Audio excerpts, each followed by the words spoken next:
সংগ্রামী যৌথ মঞ্চের পক্ষ থেকে জানানো হচ্ছে যে আজকে ডিএ মামলা সুপ্রিম কোর্টে শুনানি ছিল। সেখানে গতদিন যেমন 50% রিলিজ করতে বলেছিলেন, রাজ্যের আইনজীবী বললেন যে সেটা একটা ক্যাটাস্ট্রফি হবে রাজ্যের ক্ষেত্রে, যেটা সম্পূর্ণরূপে ভুল। কারণ এর থেকে অনেক বেশি খরচা বিভিন্ন শ্রী প্রকল্পে রাজ্য সরকার করে চলেছে। যাই হোক, তারা মিথ্যা বলেছেন, কিন্তু জাজরা বলেছেন তখন যে 25% আপাতত রিলিজ করুন, যতদিন না এর শুনানি হচ্ছে ততদিন দিয়ে যেতে হবে, এরপরে বাকিটা ডিসিশন হবে, এবং জুলাই মাসে শুনানির দিন রেখেছেন।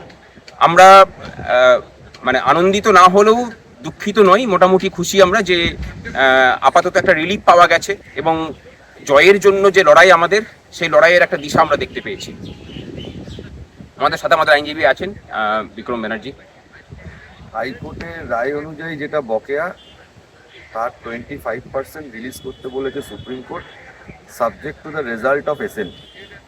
জুলাই মাসে মামলা শুনানি হবে। মামলায় এক ধাপ তো আমরা ডেফিনেটলি এগোলাম, কুইকলি আমরা রেসপন্স পেলাম এবং এগোলাম।